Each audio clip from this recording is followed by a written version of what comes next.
La violencia sexual contra las mujeres en México sigue en niveles alarmantes. Según cifras del Secretariado Ejecutivo del Sistema Nacional de Seguridad Pública, al menos 10.457 mujeres y niñas han sido víctimas de violación tan solo en el primer trimestre, o mejor, el primer semestre de este 2025. Estamos hablando de un promedio de 58 al día y 2,4 cada hora. Marzo fue el mes más violento para ellas debido a que se disparó el número de víctimas de abuso, acoso, hostigamiento sexual y violación. Las entidades con mayor número de delitos se registran en el Estado de México con 1.515, seguida de Ciudad de México con 1.101 y Chihuahua con 793. Conversamos con María Elena Esparza, fundadora y presidente de Hola Violenta Acción Ciudadana. María Elena, bienvenida a NTN 24. Con mucho gusto, buenas tardes. ¿Cómo entender este promedio de violaciones, de abusos en México cuando pensamos en 58 mujeres o niñas al día? Es una cifra desgarradora que nos rompe la cabeza. Sí, fíjate que estamos hablando de un fenómeno muy complejo que es producto de un sistema que ejerce violencia estructural. En realidad, si comparamos las carpetas de investigación abiertas en el periodo enero-julio de 2025 con las del mismo periodo, pero del año pasado, lo que tenemos en México es una reducción de 4% en la incidencia.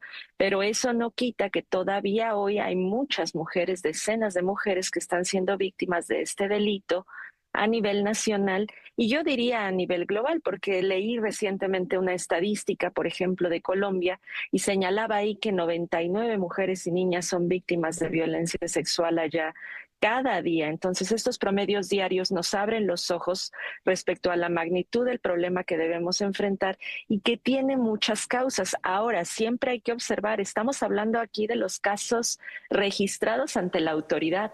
¿Qué hay de la cifra negra? Tenemos que voltear a mirar también eso porque no todas las víctimas de una agresión sexual la denuncian. Claro, es que esto es muy importante porque primero hay que derrotar el miedo a denunciar porque las víctimas temen caer en la revictimización. Hay que derrotar la impunidad o si no, estos tipos de abusos van a seguir continuando. Completamente, tiene que haber ejemplaridad en el castigo, las víctimas tienen que ver que si se animaron a ir a confiar en la autoridad para abrir su carpeta de investigación, esa autoridad va efectivamente a perseguir el delito con perspectiva de género y se van a lograr sentencias contra los delincuentes, contra los violadores. Las cifras pues sí nos dan pues una imagen preocupante, pero hay que mirar, insisto, lo otro también. Y vuelvo a un dato de Colombia, porque yo sé, Nicolai, que allá está la mayor parte de tu audiencia. Leí que 82% de las víctimas de una agresión sexual en el contexto del conflicto armado no lo denuncian, no hablan de ello. En nuestro país también hay un alto porcentaje de mujeres que son o siendo víctimas de violencia física o sexual, ni siquiera lo comentan con su círculo cercano, prefieren no decirlo y la razón, y esto nos lo da una encuesta muy importante que presenta un organismo que se llama INEGI, que es como el que nos da la radiografía de todos los datos en México. La razón es porque consideraron que era algo sin importancia. Imagínate entonces todo el trabajo que hay que hacer de resignificar también, ¿verdad?, la condición de víctima, porque muchas veces, y esto es otro factor importante además del tema, puede ser de la desconfianza en la autoridad o de altos índices de impunidad, pero también está como un factor atrás de la cifra negra, el entramado de dependencias que hay a veces de parte de la víctima hacia su victimario, porque puede haber, por ejemplo, dependencia afectiva o dependencia económica. La violación no es un delito que solo ocurre en el espacio privado. Puede ocurrir en el hecho matrimonial tal cual, es decir, la violación puede ocurrir dentro del matrimonio, en el noviazgo, en el entorno familiar. De hecho, cuando hablamos de abuso sexual contra infancias, contra menores, 8 de cada 10 casos están ocurriendo en el hogar. Entonces, ¿dónde está el peligro? Eso tenemos que verlo, porque a veces hay vergüenza y culpa, o la propia familia dice, no, esto se tiene que volver un secreto. ¿Qué van a decir de nosotros? Todos en la colonia, todos en el barrio, si se enteran que esto pasó en nuestra casa. Entonces Claro. sí es un fenómeno de raíces muy profundas y estructurales, culturales también. Mira, te agradezco ese trabajo tan juicioso que has hecho a la hora de pensar en nuestra audiencia y precisamente pensando en nuestros televidentes, en quienes nos ven en YouTube, que es prácticamente en toda América Latina, y en los cableoperadores. ¿Qué nos dicen estas cifras que vemos en México con la comparación que haces con el caso de Colombia de la situación de la mujer en América Latina? Pues nos dice, y fíjate acá, acaba de sesionar hace un par de semanas la Conferencia Regional de la Mujer, América Latina y el Caribe, sesionó en la Ciudad de México, que es la capital nacional. Y acá vinieron representantes activistas, funcionarias, las ministras de Igualdad de Género, por ejemplo, de toda la región. Y acá estuvimos discutiendo y llegamos a un acuerdo que fue nombrado el Compromiso de Tlatelolco.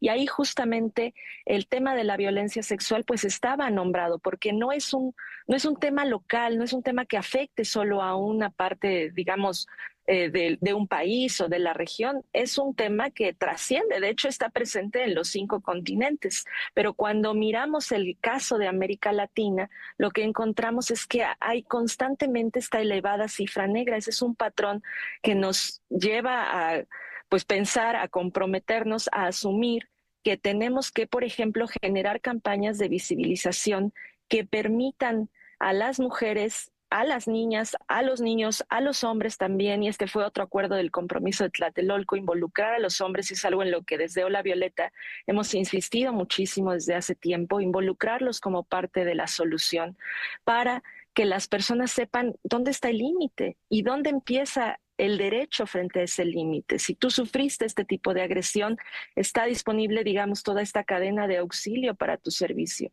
Y esa cadena de auxilio, Nicolai, debe incluir también la dimensión psicológica, porque aquí estamos hablando de un delito que deja una huella en el cuerpo durísima. Hay un trauma ahí y por lo tanto hay un estrés postraumático que puede derivar en trastornos tan preocupantes como la depresión, la paranoia, la ansiedad.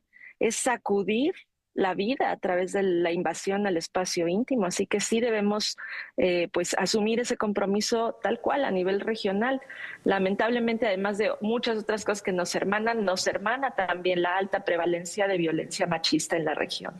Estas cifras nos muestran el primer semestre completo. En el caso del gobierno de Claudia Sheinbaum, que es la primera mujer en llegar a la presidencia en México. Tú nos reportas que si bien estas cifras siguen siendo preocupantes, pues muestran una reducción. ¿Qué evaluación haces de ese gobierno de la primera mujer presidenta de México? Bueno, en México realmente ha sido un motivo de esperanza que haya llegado la primera mujer a la presidencia.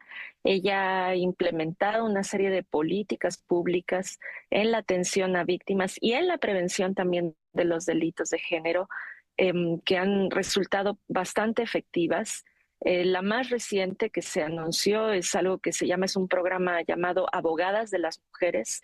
Y esto pues es una transformación total, porque una mujer que acaba de ser agredida sexualmente, pues por supuesto el confrontarse con un abogado hombre, aunque sea un profesionista, aunque sea, digamos, una persona que tiene la intención de ayudarla, puede generarle a nivel psicológico pues una reacción muy adversa. En cambio, si quien la ayuda, si quien la recibe desde el aparato de justicia es una mujer, eso es tremendamente importante.